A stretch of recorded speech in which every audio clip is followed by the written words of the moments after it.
then I decided to go into the same business as the guy that booted me and to compete with him. And so, The story is listen, definitely not very familiar Was one at of them all. British by chance? so, I just, Me and my buddy, we make it all of this money. Yeah, I know it's rude to be bragging. They never catching us slacking. Me and my buddy, All we right. working hard for this money. Welcome, everybody, to the Table One podcast. We're back again. Art Parman, Justin Young, very special guest today. how are you? Nick Vertucci is with us today. So I tried to do a bunch of push-ups for the thing, just to try to not look so small next to you, but it didn't work out, it looks like. I don't know, you look good, man. Thank you. Yeah, shit, I'm not kidding. All right, guys, that's the It's been episode. a problem. It's been a problem ever since I sat down, but But no, happy you're here. So typically on these episodes, we like to introduce you to our audience through your journey kind of into the gambling world, or in your case, like the entrepreneurial world. yeah, they both kind of collide. Yeah, well, what would you want to know? I mean, that's a wide deal there. Let's go back to at least like 18-year-old you and tell wow. us where you were. Yeah, no, let's go all the way back and see like kind of where your hopes and ambitions were at that time. Okay, so 18 years old, I wanted to be a cop. That's what I think I was going to do. I went and I did the whole college thing, junior college. I took all these classes. Halfway through, right before like you can fail them, I dropped them. So it cost me more to drop them than it did to had friends like than that to too. sign up. Yeah. I got And you. just so in case I ever wanted to go back, I didn't have like 8 fails. But and then I just I was working at a place called Flynt, and I moved from delivering refrigerators and TVs into sales. And then not long after that, I was almost 22 years old. I started my own. Evolved into a tech company. It was originally selling like microchips, just me, one little small office and a phone, and it evolved over the years to like 100 employees and building white boxes. So I started very early in the tech business. What? Yeah. I feel like there's some details in there somewhere. Oh, tons, but I don't Lifting know. up refrigerators over your head and throwing them to like So something. I was delivering refrigerators and TVs, and I went into an interview to go into sales. I got that job out of all the people that were applying, and I did very well there, but I was in retail sales, man. And I was like, even at a young age, I'm like, where am I really gonna go? I dropped out of college. I kind of wanted to be a cop. That was always like a dream of mine. But, and then I just had an opportunity to partner with someone at the time selling these microchips. I knew nothing about them. A little bit of a gift of gab so I could get on the phone and sell and do that. And then we split, and I evolved into selling peripherals. And then I thought, what if I find a guy to build this shit? And then I built my first computer, sold it, and then it just evolved, and it evolved into a big systems integrator. I did that for like 18 years until the Dotcom crash, and then I went spiraling out of business hard. Oh, no. Well, sorry to hear about that, but the first part is incredibly amazing to me. Like to have that kind of drive at that age, I feel like that's some Shark Tank type shit right there. Yeah, man, I just, I always tell people this, I don't have, as far as college education, great, but it wasn't for me, and I think society puts a lot of people psychologically in a box. And, you can go to college, you can spend all this money, and you come out and not everybody, but, sure. It's just a standard job, you're in debt. I just knew that wasn't for me. I wanted to work for myself, but that conflicted with being a cop, so I didn't know if I wanted to give up my freedom that way either, and the story kind of evolves where I start my tech business, and then I put myself through a night academy to get certified because that's something I wanted to do, and then I got hired by Huntington Beach PD 6 years after starting my tech company, and I did that side by side. So you're a part-time cop. And I was. Like Shaq is a part-time cop. And Yeah, like a little Jean-Claude different. Van Damme, Shaq was like, hey, you're Shaq, you're a cop. Me, I had to go through the whole academy, I had to go through training. I was sworn in, how you would call it, as like regular certificates. Then I took the part-time position because I was running a business. I got you. And it was the best of both worlds, and I'm glad it worked out that way, actually. What made you want to be a cop? Because 1 Adam 12, bro. What? When I was a kid, I used to watch 1 Adam 12. You probably don't even know what it is. I know. what it is. Most of the people stuff. watching, it's this cop show that was so poorly produced that if you're like, watch it now and you're a cop, you're like, how did they not get killed in every episode? Because it was so bad. But for some reason, that's just what I wanted to do. Okay. You know, yeah. But I didn't want night shifts, and I didn't want the less than 100K a year. I just didn't want that. You wanted the cool parts of the cop. Yeah, I wanted. The TV I love the parts. work, but I didn't want. I wanted to be free. I just had that spirit to me. So what was the premise of 1 Adam 12? 2 cops in LA that go to calls. Malloy and Reed. Guys, you got to understand, I'm old. Well, how old are you? How old are you? I'm 44. Yeah, I'm 58. Get the fuck out of here. Get the fuck out of here. God damn it. Even though this is your place, you get the fuck out. No, 1966, bro. I'm old. That's why you don't know when I'm 12. You are how old? Oh, he's I'm tiny. 37. Oh my God. just a God. baby. Wait, let me. Yeah, you could be my son. I'm glad you're not. Fuck. He would have Really drowned you in glad a you're river a not. long time ago. Yeah, I would not. I would not be proud. There's still time, man. I might start a tech company soon. Okay. Famous podcaster someday. Just kidding. So yeah, so all that. Wow. And how did and then the dot-com crash put you out of business? Yeah, we had a dot-com crash where there was. I mean, my business was sizzling at the time. And if you remember, there was a time where every new startup was getting funded like massively. So I was selling hand over fist to resellers who were taking my stuff and selling it retail, and then I was also selling direct. Had 2 different divisions. Then the dot-com crash happened, and then right after that, if you remember, 2 planes flew into 2 buildings, and then we went into a little double dip recession plus the dot-com crash. I lost millions of dollars. I had about close to 100 employees, 25,000 square foot building. We were building boxes and cabling and all that. And then slowly but surely, pretty much just went out of business, went into a forbearance agreement, lost everything and went into debt pretty hard. And I had 2 kids and 1 on the way, and it sucked. Wow. Yeah, I wrote a book about it. Oh, did you? What's the name of What's the the name book? of the book? Yeah, tell everyone. 7-figure decisions, having the balls to succeed. You can get it on Amazon. Okay. So what year you put that out? Maybe 4 or 5 years ago, 6 years ago. nice. I don't remember. You know, Is there any pictures, coloring parts, or just, Scratch that's and easier sniff. for us? Scratch and sniff. Pop A ups. couple of girls I used to know. No, I'm just saying. I mean, you gotta be. The book has to be interesting, right? Yeah. You got to appeal This to is the charity. masses. Yeah. I'm known for saying the wrong thing, and I mean, they've been trying to cancel me for years. Yeah. I'm uncancelable. Uncancelable. He takes it head on. Yeah. The most hated guy in poker. I love it. Anyways. I guess we don't know you well enough yet. Yeah. You wait. By the end of this. By the end of this thing, you'll probably kick me out. Anyways, no, I'm screwing around. But yeah, so that's my background. Went out of business.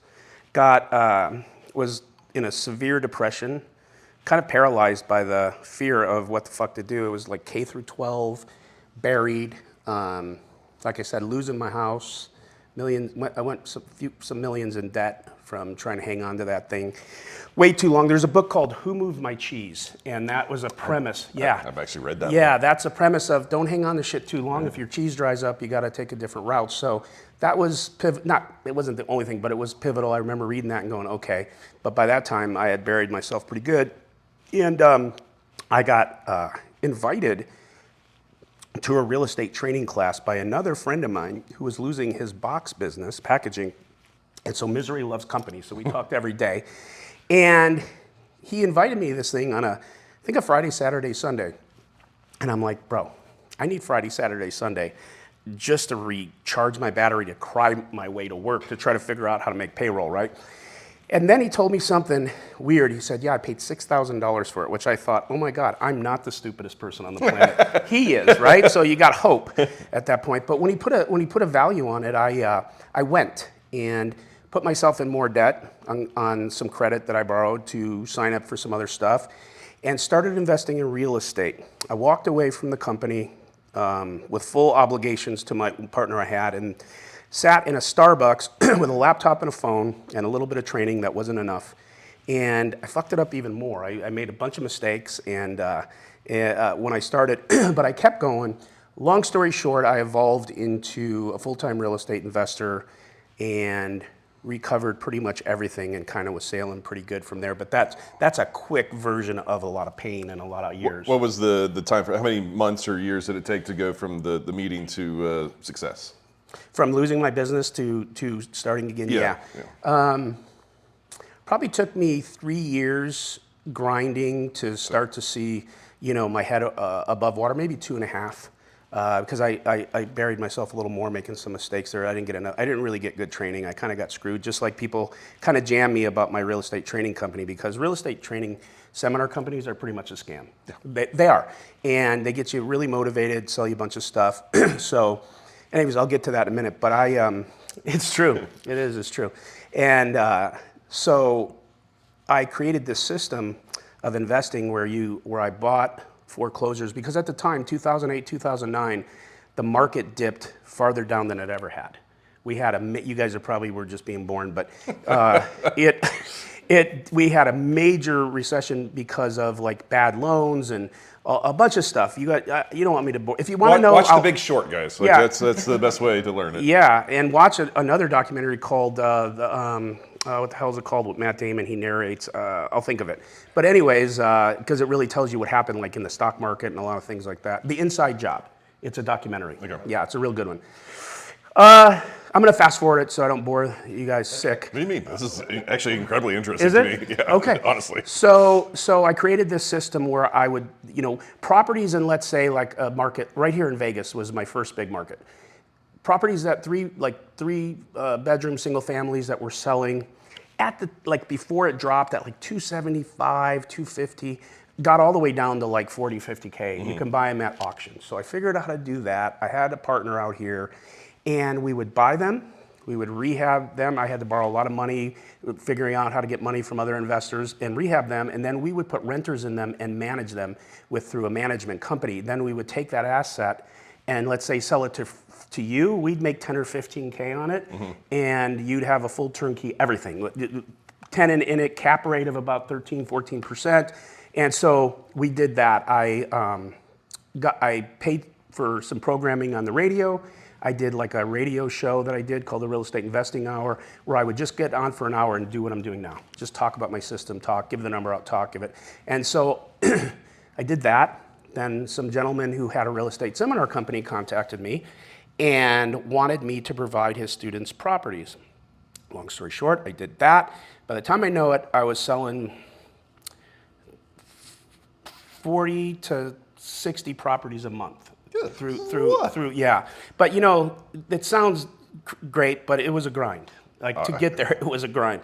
But nonetheless, I was killing it and making I made more money in that time probably than ever. And the market, there's a saying by Warren Buffett: buy fear, sell greed. And the reason the market crashed is because everyone was greedy and was buying. And then when it crashed, nobody wanted anything to do with real estate, but all that fear was the time to buy. Mm-hmm. And so I had learned that, was doing that, and was able to pull myself out. Then what happened was my partner that I was working with, this is in the book, that I was working with, the seminar guy that brought me in, I don't even want to say his name because he's such a dick. I became really, probably because I'm a dick, but became really best friends with him to the point where I was executor of his estate if he died. Oh, shit. Yeah, and him and my partner, because his business was failing because his reputation was so bad, that he saw my business selling all these properties as one of the only lucrative things in his business. Anyways, long story short, they circumvented me. My guy on the ground with the guy. So I was kind of out for about 6 months. I was devastated emotionally. I had a ton of money, but because I had done so well, but it was two really close friendships, and it fucked me up. Then I decided to go into the same business as the guy that booted me and to compete with him. And so the story is definitely not very familiar was one at of them all. British by chance? So, I just, for 3 months, I couldn't get out of bed because I was so depressed. And then the Rocky music started, and I'm like, you know what, fuck this. And, he had a TV show, Flip This House. He had a lot of branding potential. I had nothing but a radio show.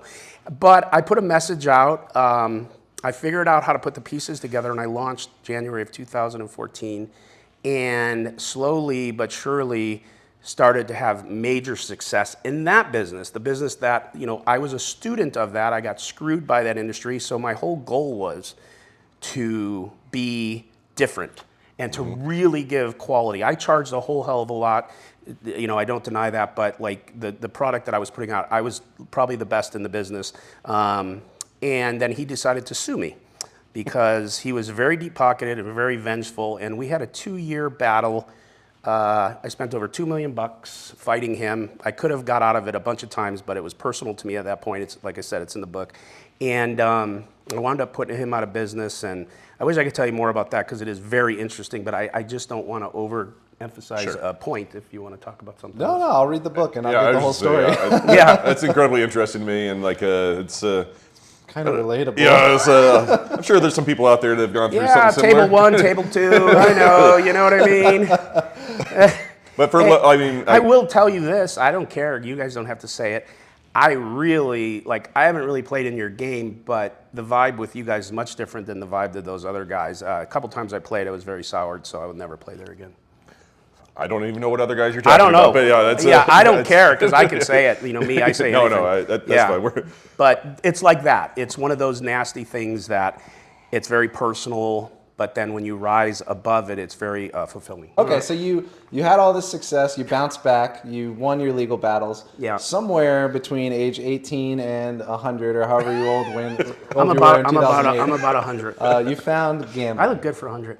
Yeah, you know, listen, my gambling's been in my family my whole life. I'm Italian. I grew up very traditional.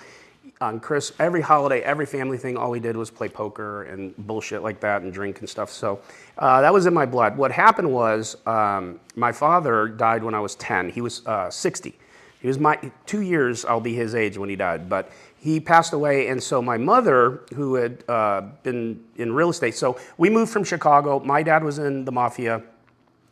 There was a little incident, but he was very well liked. He was given a pass. We came to California with a big chunk of money. My mom became a real estate agent. She had an 8th grade education, but she just was so great with people. Became the #1 real estate agent in California, not just in her district. So she was doing very well, but my dad passed away, and it fucked me up too. And she, at the time, before he passed away, he would drive her to the Rainbow Club and she would play lowball. So she was doing that on the regular, but then when he died, she was doing that every day. So my mom had acquired all this real estate and different things from the years that we were here that she was doing very well, and she was losing it. So totally degen type of background. And I remember as a kid, I was too young to stop it. I was just at the cusp, and I remember trying to, and then when I got old enough, I saved whatever was left. Point is, I don't know why I told you that, but point is, I've been playing poker. I had a fake ID to play poker at the Commerce Club when I was 19 or 20 years old, and I had mentioned to one of you guys at that time, back when we were, riding horses to the Commerce, I played in a 50-cent $1. I think it was 5 stud, and you took turns dealing. You actually passed the deck around. That's no bullshit for anyone watching, right? That was the lowest game. They weren't even going to commit a dealer to it, okay? And then just the next thing you know, you're playing 5-card draw, then 7 stud, then limit hold'em, and then you're going from 1-2 to 3-6 to 5. It's like everything else, right? And I'm in business this whole time, and I always just did it as a complete wreck. As you guys know, when I played at the Bike, I was the mark. They built the whole Friday game around me. And but that was my first education into realizing that I didn't know how to play poker. It took me a lot of years because I didn't care. I would just go on a Friday to Commerce when it was so juicy. Even I could win back then, right? And so that's how I got into it. And I fell in love with it. Did you meet any good contacts for business through poker, or cold? Nope. All they wanted to do was come to my bus tours for free, which I let most of them do that, and then they blamed me when it didn't work out. So tell us how you started getting attached to Ryan Feldman, Sure. HCL. Sure, yeah. So I don't remember how I got invited on the show, the stream. But what I do remember is it didn't take me long to figure out I was in a whole different world. I was playing with killers. I was playing with Garrett Issue, Dan Zach, Art Papazian, this guy Steve, Andy, all these guys playing this Friday show that Ryan was building. Because Ryan probably told you he took over the show, and he was the one who really turned that show around. No bullshit. Anyone tells you different, they're wrong. And so when he got a hold of me and seeing that I was a business guy, I could come there and dust off 20 and not cry about it. And he built the game around me. I wanted seat 5 because I could see best. And every Friday I was there banging it out with these guys to eventually I could almost hold my own towards the last year or so. And then I started playing the Tuesday game, which was the ante-game that I was starting to crush. And so I'm playing Tuesday and Fridays. I'm having a great time. I'm running my business. And Ryan started slowly but surely becoming a good friend. Ryan's the best game runner in the business. I was a valuable asset. Plus, we kind of just hit it off, and he liked asking me about business advice because he was struggling over there. But I would be talking to him, and I'm like, Ryan, like, why isn't there an advertisement on your felt? Like, why aren't you guys running commercials? Why aren't you doing this? Like, all these things that my business mind was saying, like, you guys have the market cornered. Why does it look like you're recording this on a flip phone? Like, spend some money. And Ryan's like, you don't understand. This is my problem. I've been fighting about this. He told you the whole thing. Yeah. And so we became close, and he just kept asking me stuff, whatever. And then he, as he mentioned probably in the podcast, I watched it, I think he mentioned that he just decided to walk away, cold. It was a very, he asked me what would I do, and I said, Ryan, if I can't grow, if I can't do what I love and be happy and doing it to be the best, I wouldn't be there. But don't take my advice, because if you leave and you circle the drain, that's on you. So, but he has, for a little guy, he has big balls, and he did it. And what happened was he had walked away, and this is long story short. I was still playing, but they knew I was close with him. So he won't name names, I will. JJ De La Garza is the one that's lazy and had the biggest problem, Ryan had the biggest problem with. A very two-faced guy. He was, very cool to me, always accommodating, the whole thing to your face. But once I got close with Ryan and Ryan stepped away, he started jamming me about little things. And then he got very paranoid that I was going to start a stream with Ryan, which, by the way, at that time, there was not a plan to do that. And at the time, you could use your phone in between hands. They were very laxed about it. We would, whatever, it was a rule, but they never enforced it. Well, I did it, and he enforced it on me and benched me after like 2 years of building that game.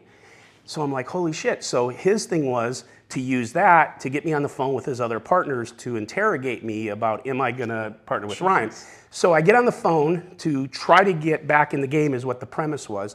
And him and Evelyn and whatever, they're just pelting me, and I'm just telling the truth. Nope. Yeah, I've talked to him about this, whatever. And, I thought, fuck this guy. So I hung up the phone with him, and I called Ryan. I said, hey, what do you say we go get a stream? And Ryan's like, really? I'm like, yeah, dude, I just had this call. I'm fucking never playing again. So you ready? And he's like, okay. So I put together a business plan. We took it to almost every casino. And I think we almost had something at Hollywood. Gardens was a little interested, but management at these places were horrendous. They just didn't see how great this would be for their casino. There's no better targeted marketing than a stream if you're doing well. So we were like, oh shit, COVID hit and all that. And Ryan told you we almost took over the bike, all that stuff. But yeah, so Ryan gets let go as a host during COVID over at the bike, but it's just a letter, and he took it very much offense to it because it was very cold. So unlike Ryan, this is something I would do, is he takes his letter and he posts it on Twitter like, F you, okay? This is total my move, but he did it, which is the best thing he ever did, because Sean Yapel from The Hustler saw it and DM'd him and said, well, why don't you come talk to us? And I'm like, dude, where is The Hustler? I've never been to The Hustler. I didn't even know where it was, never stepped in it. We get in. Within a few hours, I don't know what it was, I knew we were going to be locked in there. The management there, Sean is amazing. Long and short, we cut a 2-year deal. Larry Flynt approved it, and we were building it out for quite a while during COVID. Did you get to meet Larry Flynt? Sorry if it's a no, little offshoot, but... no, that's okay. No, very disappointed in that. The GM was the one negotiating with him, and he had told Sean Yapel that if you could pull this off, I'm going to be really happy. And all he wanted, because if you guys know or don't know, he used to play 7-stud with Ivy and all those guys. Oh, yeah. Like, he used to have his own game, and he loved poker. And he just said, I want a white chip game. In California, white chip is $100. $100 chip. Yeah, they didn't even have the $100 usually on the table much, because they only had like 5-5 or 1-3, or like literally their crystal room. I'll just say it. It was a desert. Yeah, and so now, we've had to make $25,000 chips. All the $5,000 chips are gone. Like, we're playing the biggest poker in LA or maybe anywhere as far as 5 days a week. And he died shortly before we launched, which is such a bummer. Mrs. Flynt now runs the company. Fun fact about me, my first WSOP main event I ever played, I was sat directly next to Larry Flynt in his golden wheelchair. Yeah. He had his giant bodyguard behind him, and How do I not know that? and I had to, he was on my left, and I had to look this way every time he wanted to look at his cards because he would just be like, whoop. Oh, you just pull him right up? He was just like, I'll play. Yeah. He was an old school gruff son of a bitch. I mean, the way Sean says is like, all right, well, do it. And if you can pull this shit off, I'm going to be really happy. And he came back and we cut the deal. Yeah. That's cool. That's that's a hell of a story there. I did like that movie. What was the movie about his life? What was it called? Oh, The People versus Larry Flynt. That's a great movie with Woody Harrelson and the First Amendment fight. Yeah, it's a great movie for those It really that is. watch. Yeah. But great story. my movie reviews will be for another podcast, I suppose. Siskel and Ebert over here. You guys know who that is? You probably don't. Yeah, of course I do. Oh, geez, I'm a big all right. movie guy. Okay. Yeah. Something about 2 thumbs, right? Yes. Thumbs up or thumbs down. All right, damn. We covered a lot of ground there in probably about 5 minutes or however. I guess when you're getting old, you only had so much time to use. All you got to do is ask, and you better hurry before I die. Okay, well, it's been all smooth sailing, right? No. Smooth sailing, no. I do want to hear about the early days of Hustler or whatever. Like, Sure. I mean, I know I heard it from Adam or Ryan. Excuse me, Adam. Yeah, you call him Adam. Yeah, fuck that guy. Yeah. No, I actually like him a lot. Yeah. But like, You're lucky he didn't come in person because all you would see is his head. Right over the... We had Freddie Deeb on. He was normal size when he was sitting down. What did he sit on? he stood. No, he stood. All right. That's awesome. Sorry, love you, Freddie. It's all right. Freddie No, doesn't yeah. watch these. The early days of the Hustler was basically, we opened a channel, we didn't have one viewer, and we just had an idea. And Ryan and I, again, I don't remember what he said, but the fact is Ryan and I knew a couple things. The antiquated paywall was horse shit. If you want to create value to your company, you got to get a lot of eyes on it. So we weren't going to go behind the paywall. That's what they did over at the bike because they just wanted to collect a few bucks and didn't really want to work. When you say paywall, you mean like pay Membership. to watch? Okay. Membership. Oh, I got you. I see. Well, I'm sorry. Yeah. Paywall is where you have to pay a certain amount a month to, like, you can watch it live, but then it goes into an archive. If you want to watch anything else, you got to pay.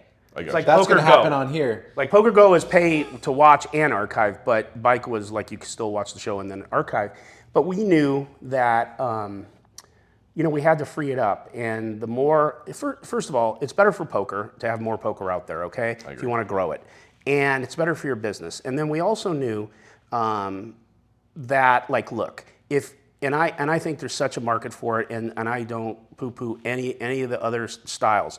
If you want to watch tournament poker and you want to watch people quiet and really I know I can make fun of it and say if you want to watch people staring at each other, but I'm not going to say that. I'm going to say that's great, and some of the purists love that, but we knew that to get people to watch regularly, we had to build characters. You had to love some people and you had to hate some people, right? And so you had to build those characters because people will watch. And so Veronica Brill has said in the thing she did, she's like, Hustler is like you're slinging dice in the back alley. Like that's just how we roll in our poker show. We're different. We get criticized a lot for it, but poker has grown because of it, and so we stuck to that. The other thing we did was we had a choice. I could either put the 400 ball in and come out perfect, or we could put 100 in and grow and then put more technology. I decided to put the whole enchilada in. That's why you see the production you see for Hustler. And with the plan of having different revenue sources, what's from the casino, advertising, YouTube, and then other deals that you get along the way. And our whole goal, the first year, well, my whole goal, because the business end of it is mine, Ryan would pay you $100K a month to do the stream. The guy loves it, okay? He just loves it. He doesn't care about the details, and he's the best and for that. But it is a business, and for you to stay long enough, you gotta be in the black. You can't be in the red.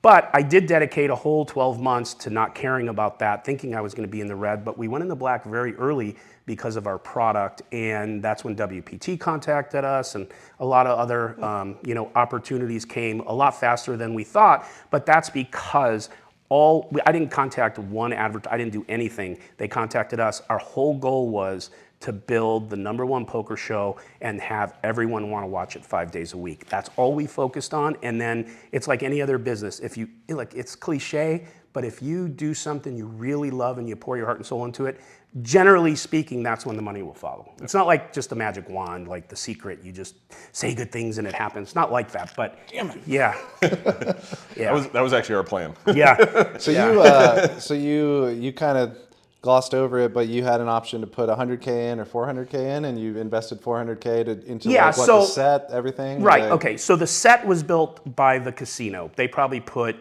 350 into it or more. That was part of our arrangement. The other part was we bring in the whole control room, all the equipment, all the cameras, everything else, and I could have patched it together, but because I criticized so hard the bike of what, I mean, it would have been better than that anyways, we just said, like, fuck it, let's even if we go down, let's just go down like doing everything we know we should do. So yes, I put about that amount into it, if not more, over time, and that's why you see the production value that you see from Hustler. Okay, and how long did it take you to break even, you think? I was probably even from that. Well, the first year and a half that I played, I did very well. Just playing? Well, yeah, I mean, it was like $750,000 I won. That's why I got so much heat. You bought all the cameras. That's why I got that's why I got so much heat during Jack 4, because I was like fucking crushing.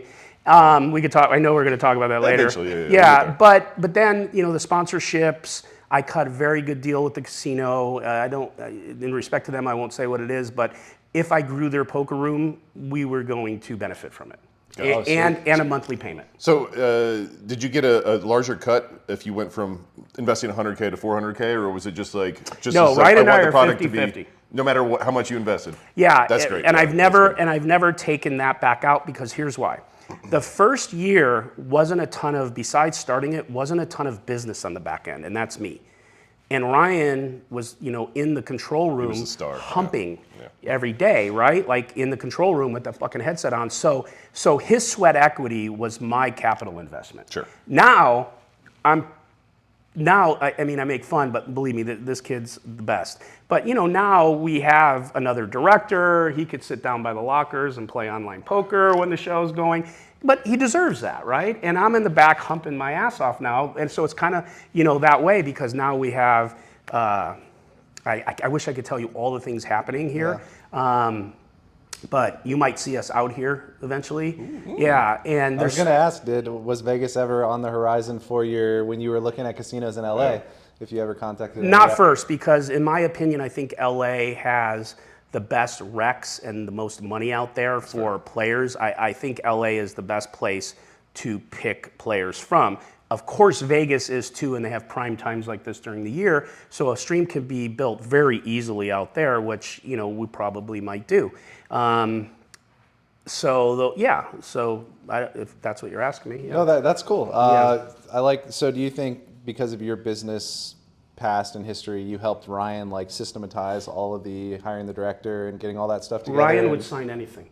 Yeah. All you got to do is put it in front of him. He'd just sign it, as long as he could just do the show. So that's why I handle 100% of the business. Now, we always talk, and I'm like, hey, we're going to do this, cool. And, when it comes to lineups and stuff, that's all him. Sometimes we'll have a chat about, who we want on the show and who we don't. We were very good that way. We stay in our lane.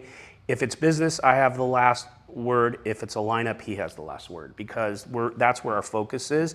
But if something's important to one of us that's in the other lane, and we both don't agree, we won't do it.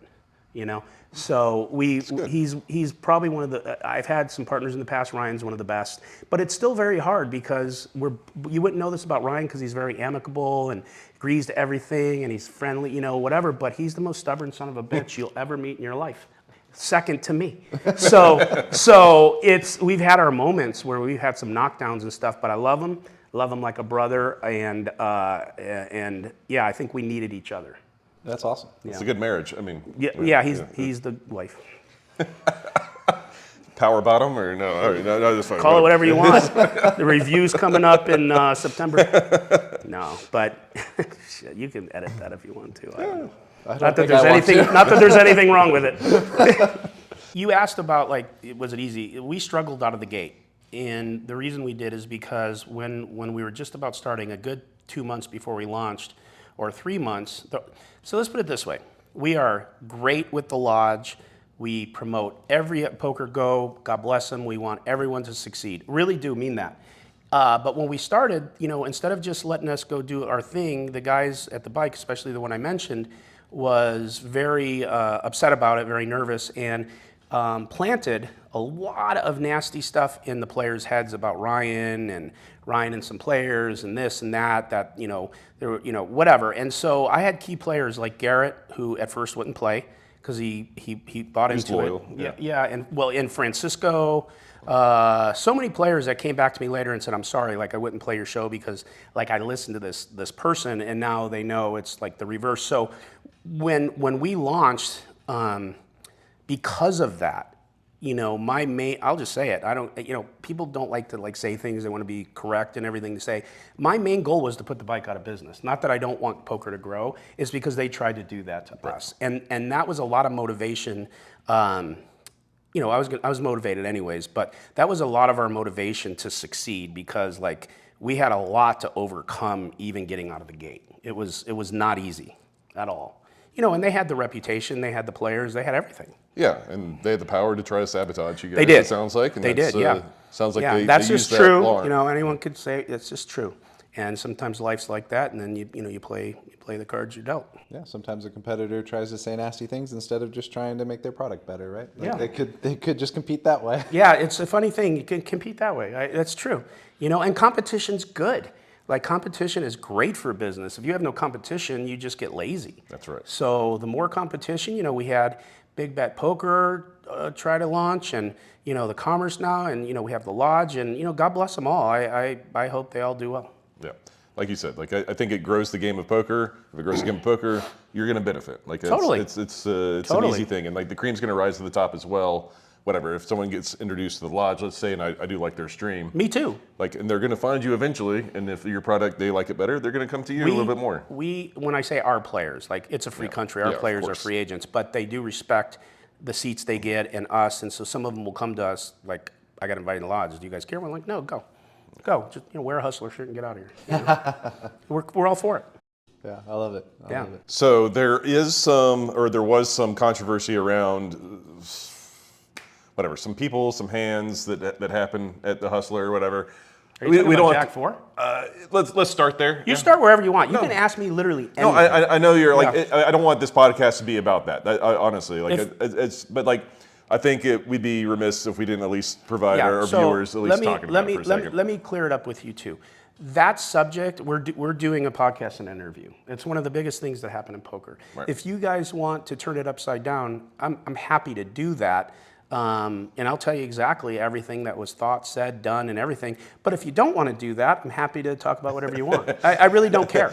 Yeah, so don't feel uncomfortable. No, okay, there's no uncomfortable. You're going to get a straighter answer from me than you would Ryan. Okay, that's fair. And I do want to ask the question, but I don't want this interview to be. Ask All it. right, let's start at butt plugs.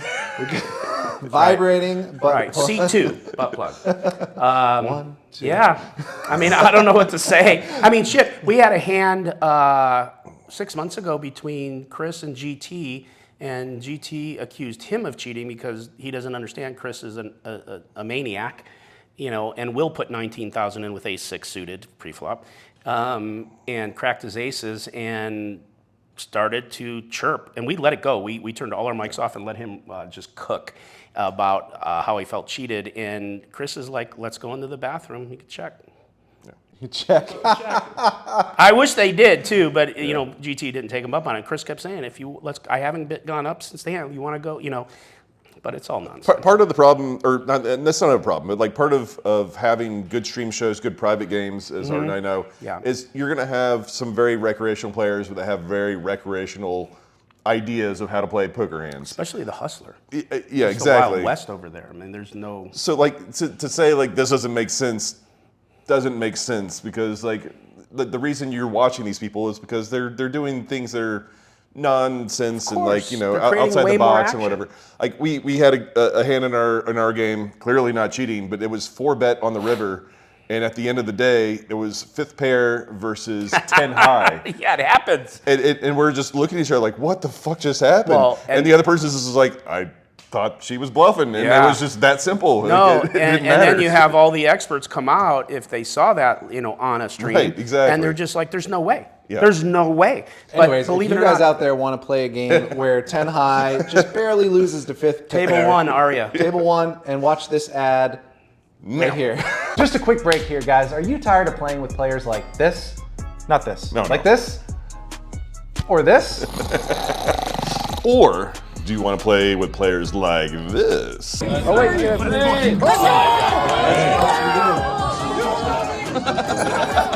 If you like having fun at the poker table, Table 1 is the game for you. We play high stakes, no limit, 100 blinds. And if you want to get into the game, it's actually super easy. We have a website, table1.vegas. You just go to the website, you click get a seat in the game, and fill out the form. It's that easy. It's your name, it's your phone number, it's the date that you're here, and I will personally reach out to you. And it's only 5K minimum buy-in.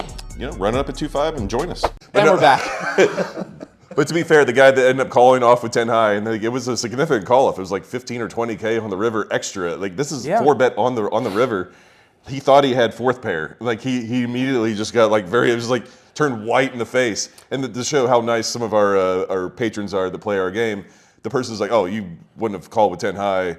I knew, like I could tell by your face, you thought you had a slightly better hand. I'm going to give you 10K back. Yeah, the guy had called with 10 high, so he thought he had bottom And she pair. just was like, it's cool, no problem. Here's 10K back. Like, I recognize you misread your hand. No big deal. But he's like, to be fair, I just thought I had fourth pair. Like, I thought you would have me beat anyway. Yeah, we had a hand like that too, yeah. Yeah, like shit. I've been in, Chris and I have dynamics where he's always gunning for me. Neither one of us likes to beat anyone more than the other. Sure. And I called him down with a pair of threes. I think there was $100,000 in the pot. I think it was like a 20,000, and it's just because there's so many dynamics. I know him, he knows me, and hands like that get you in trouble because you're like, there's no way you can make that call. I'm like, well, against Chris, hey, you actually can. Yeah, right. We got history. Yeah. It's different. So apart from the actual poker side of this or whatever, the fallout from the Robbie hand, the Jack 4, Adelson, like everyone knows about it. Sure.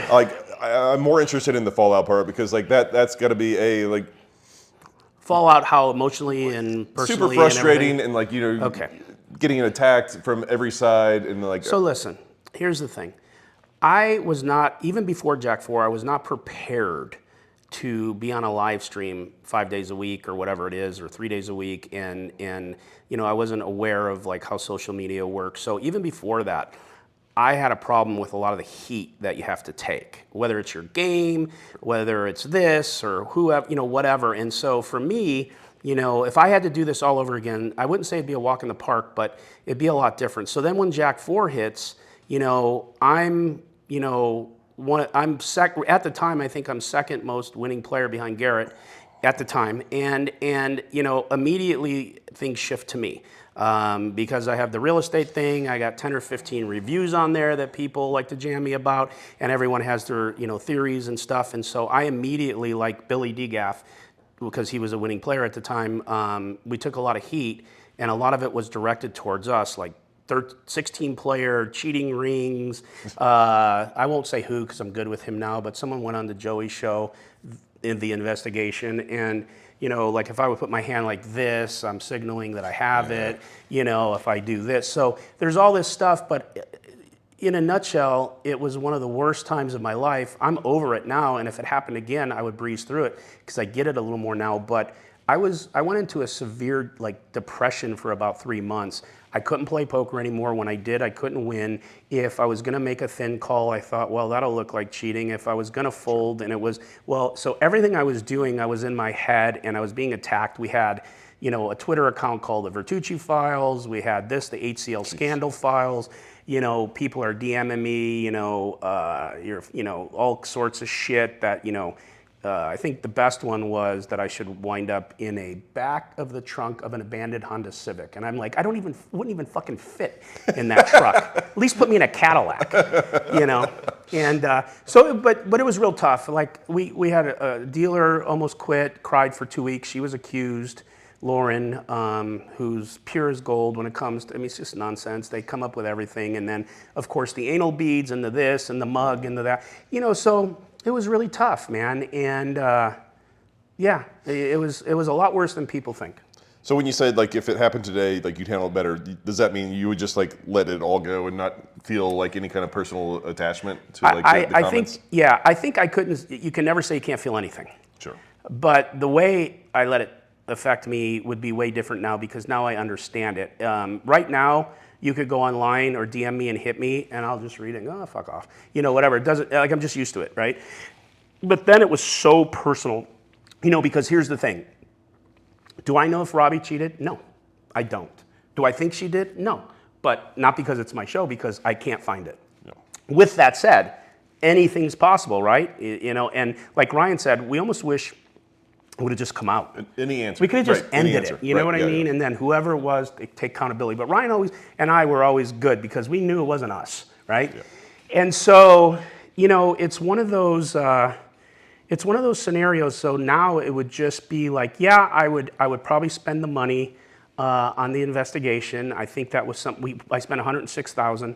I think that was something we had to do. We had to. But again, even when we did that, it wasn't received. It was received like, well, you know, like Berkey says, if you investigate yourself, of course you're not going to find anything. Well, that's horseshit because I personally invited him and Joey, who did his, you know, 2-week investigation, to come down and to literally wing the cyber company, Bulletproof or whatever the name they were, to come down, shadow the investigator I hired to go investigate everyone, look at all the footage.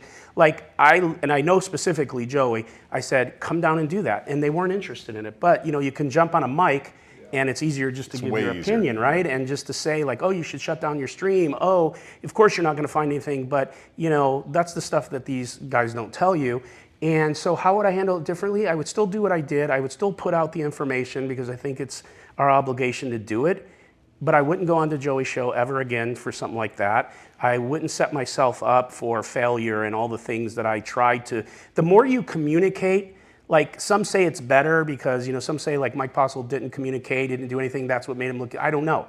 So, but it didn't work the other way either when you were transparent. Like when Brian stole the 15K, I put that out within 48 hours. I knew I was toast putting that out. I knew I was dead. As soon as we put that out, I knew everything was going even farther into the muck. But, you know, I kind of had to.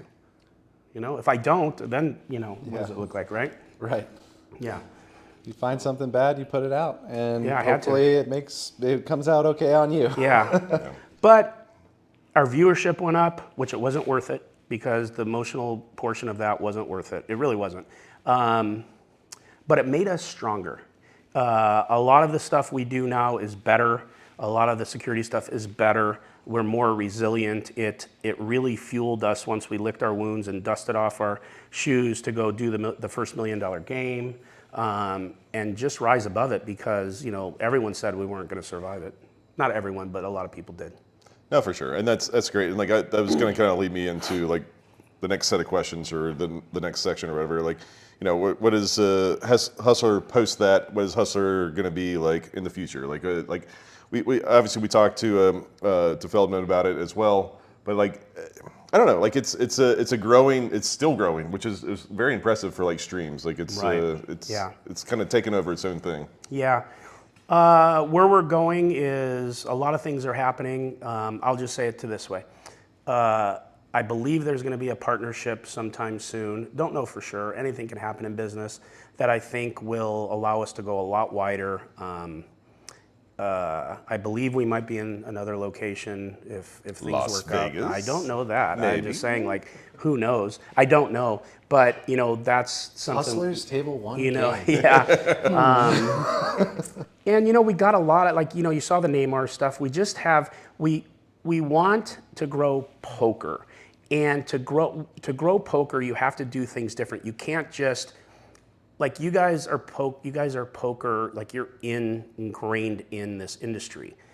But there are people that don't understand poker that might want to understand it or might get into it if you put a Botez on, you put a Neymar on, and then all of a sudden they figure it out, and then you get a 5% more people watching. So we have to go wider and not be so cliquey in what we do, and that's why Hustler gets dragged for a lot of the things we do, but we're bringing in a lot of eyes that would have never been on poker the way they are now, and so I think there's something to that.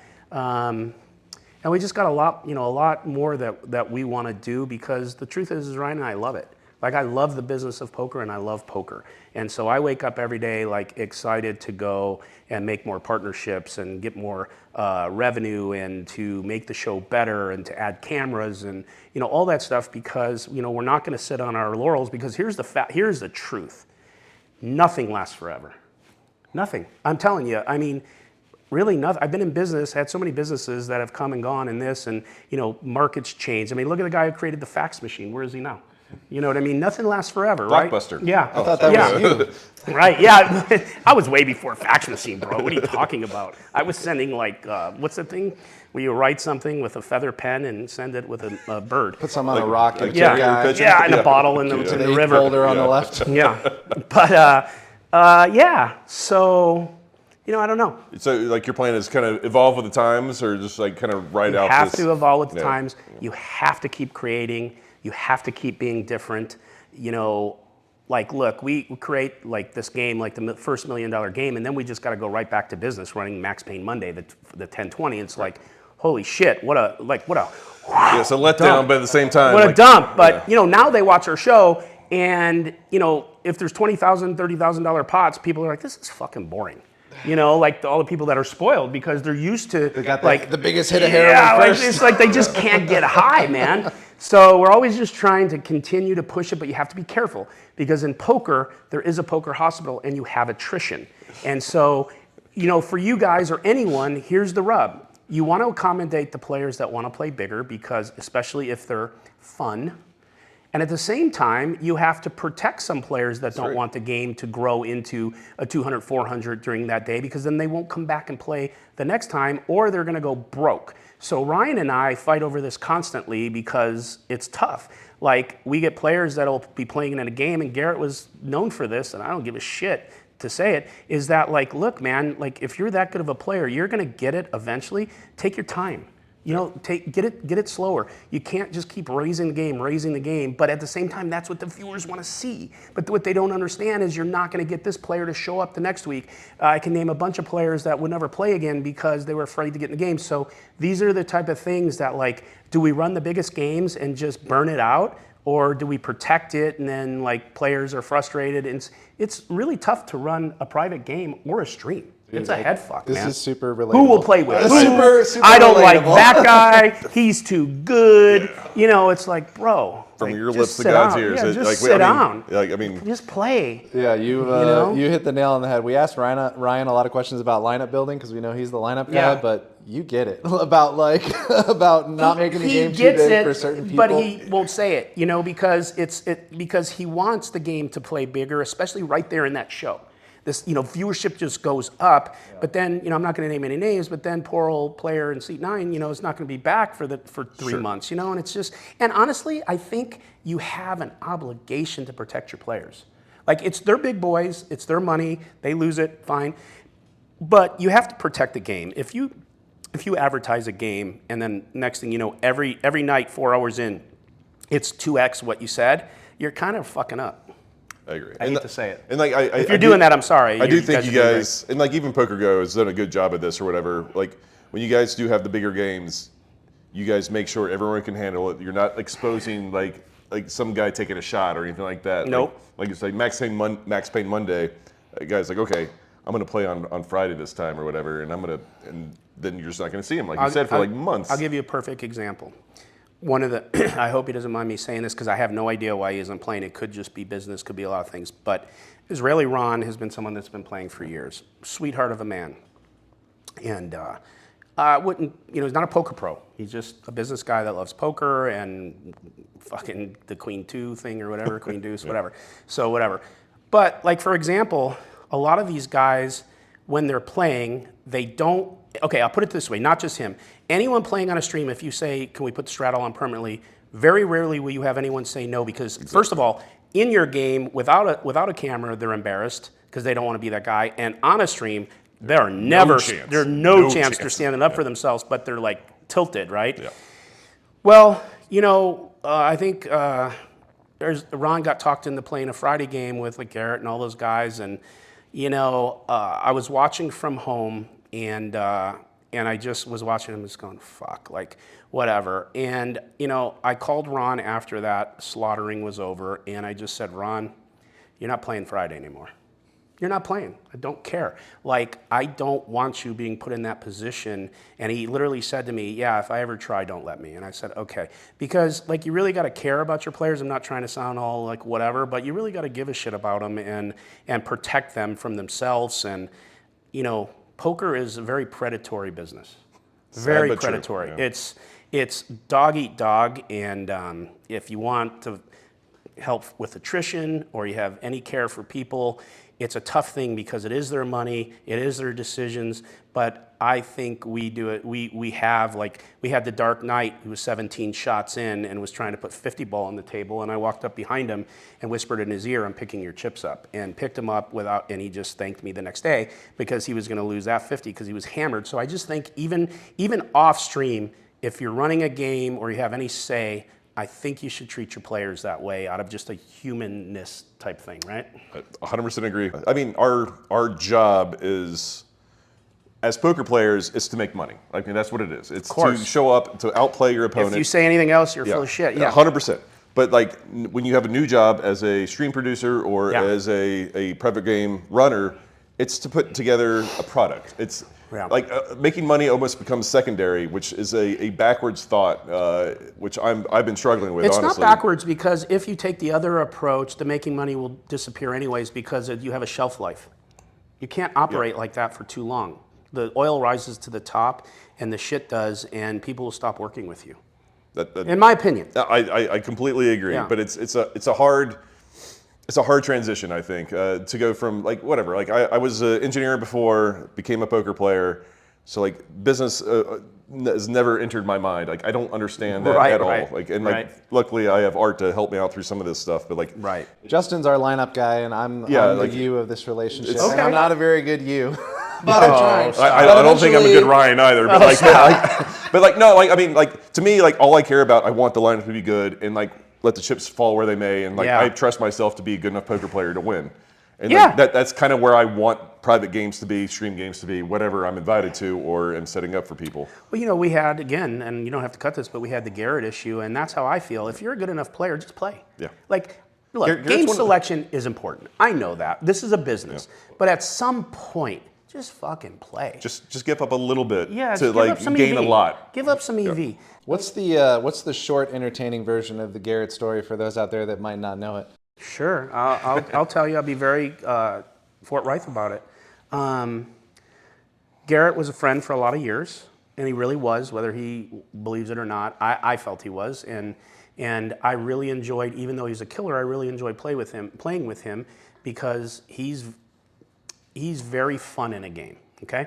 And we're friends, but you know, kind of what happened there was even way before Jack 4, it was kind of coming to a head, and it was coming to a head because, like, he wanted to be bigger than the stream in the sense that, like, look, no matter what lineup you're in, you're gonna be probably the best. Whether you have a couple people in it that you have to really be careful around, whatever, navigate around it.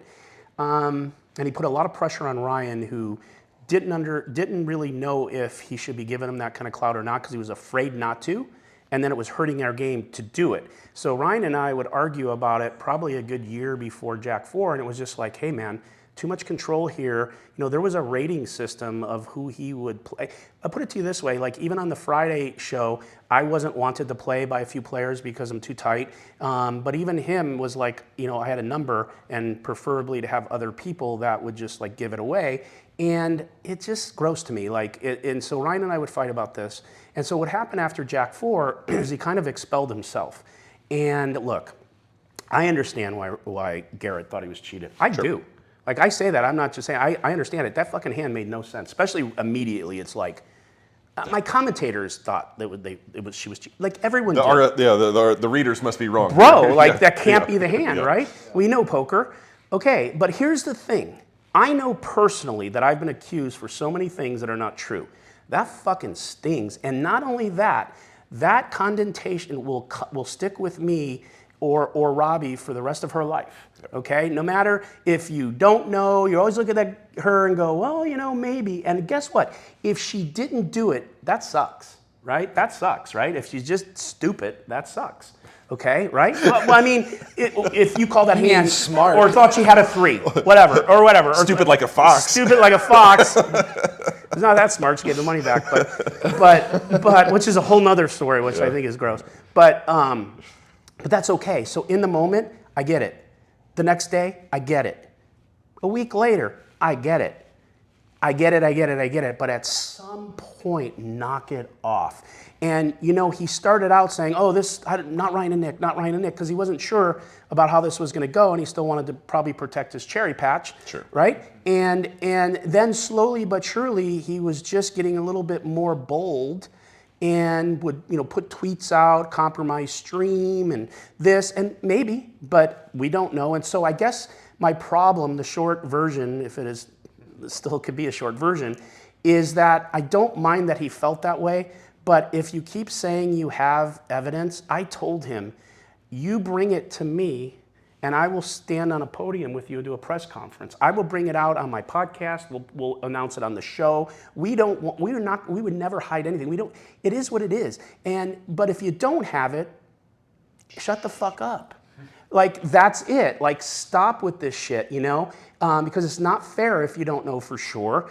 And you got the money back, and it's just like, you know, enough's enough. And we feel that he did a ton for us. He helped our show grow, for sure. Mm-hmm.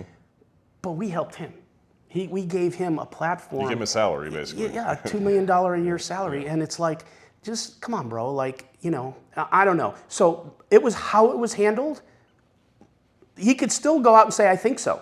He can, like, I think so. But then that's it. Like, you think so. Like, you can't say for sure. You can't drag the show. You can't unless you know for sure. It's just kind of not fair. So that was our problem with it, is how it was handled. Not that he believes that or don't believe it. He's allowed to believe whatever he wants. Yeah, I don't know. I actually didn't follow super closely to it, although everyone was talking about it on the poker table all the time. But from a critical thinking standpoint, like, being one of the biggest winners on the stream show that he's saying might be cheated, right? And then getting the money back also, and then still taking that stand. I don't know. It's hard to. I'm not saying one thing one way or another, but pompous, like donate to charity. It's such bullshit. If you're gonna take her money, keep it or give it back to her if you don't have any proof or whatever. Or it should have just never been handled like that. And you know, it was. It didn't have to come to this. We didn't have to be on the outs. We didn't want that to happen. We kept our mouth shut about him until it was finally like, you know what, enough's enough, okay? You want to keep dragging us? Let's go. Let's talk about how this really was, that you controlled the lineups, that you had a rating system, that you won't give a smidge of EV to anyone, even a complete wreck. You won't, you know, so let's talk about that you're not the golden boy. See, I'm different than you guys. I don't give a fuck. No, it's for sure. But like, right. I mean, let's get it. Let's be real then. You want to talk? I'll tell a very small story about Garrett. That's a secondhand story that I heard from someone that plays in our game from time to time, where I don't even know if this was on Hustler or before Hustler, but at some point he played. Does his name start with an S? At some point he played on. Just say yes or no. He played on yes. Hustler. I don't remember what people's names start with. He got accused of colluding. Yeah. And he had to go through a big thing, and he had, I think, offered or gave money back. Oh, did he? I don't know. Yeah, so I'll tell your story. Okay, well, for those out there listening, it was a simple hand where, like, somebody raised and somebody 3-bet and somebody cold called with Queen Jack off or something like that. God bless somebody that cold calls with Queen Jack off, by the way. Yeah. Like, unsuited Broadways are trash. Yeah. Don't forget that. You should just be like, oh, instead of being mad at him, you should be like, do you want to play tomorrow? Yes. Like, I mean, right. Yeah. And then the version of the story that I heard was Garrett text the person in the hand and said, hey, I think you guys were colluding against me, and I want my $1,200 back that I 3-bet you to. Something like that. Dumbest. That happened. Oh, okay. There you go. Yeah. And it's happened otherwise too. So it's just like, hey, come on, man. Like, don't play with that person again. Or it's $1,200. You're up $3 million. Like, fuck off. Like, stop already. The thing is, like, those two people that were accused, they're great for the game. They're amazing for the game. Like, amazing. What, Anyways, like, Garrett, that's an if you wanna- understatement. If you want to come on the show, biting the hand Garrett, that feeds him. Like, Let him come on, but here's what you're going to get if he comes on. Oh, well, you know, I don't want to get into that, you know, and it's this political, like, say the right thing and everything. That's all horseshit. Like, say what it is. Come on, and even if he does, come on and tell everyone how much you can't stand me. Like, come on and tell the truth. Like, just do that. Yeah, come on. Come to the show. And, honestly, like, I would love to. Yeah, I'll call him, and maybe if he hasn't blocked me, I'll try to get him on the show. But that's, you know, that's just how I think you should roll. I don't like when someone says one thing to you or they want the public to think this, and then behind the scenes, it's just not the case. Like with me, at least you get what you get, right? And that's how I like to live my life. Like, either accept how I am and don't like me, or you'll like me a lot because you know I'll never, you know, fucking talk behind your back. I'll tell you. Yeah, I respect that, man, because it is really hard to, like, in person say what you're thinking. But Well, we live in a culture that is so PC in everything, about social issues, which we won't get into. Don't worry, we don't have to edit anything. And about everything else, and everyone's just bullshitting their way through. And it's just like, sure, there's a point where you shouldn't say something. I mean, there's a lot of things I could say that I'm not, like a lot of things about that subject that I won't because they're personal. But when it comes to like a question like that, here's what I think. Here's why I think it. I don't have to be right, but this is what I know and my side of it. So I think more people should be like that. I really do. That's beautifully said. Yeah, what are you gonna do? What are you gonna do? All right, guys. If you're a VIP, reach out to Ryan Feldman and go play on the Hustler stream. Or come to Table 1 if you're in Vegas. And play Table with us. 1, Aria, you get treated like a king. These guys are good guys. I've been in their game. I see how they treat their players. They're on the up and up. Go to the Aria. All right, thanks for doing All right, this. guys. Table 1. Bye. That's the pod. Me and my buddy, we making all of this money. Yeah, I know it's rude to be bragging. They never catching us slacking. Me and my buddy, we working hard for this money. Whoa, you know I've been in my bag, yeah. Buddy, I got it like that, yeah. Y'all better stop.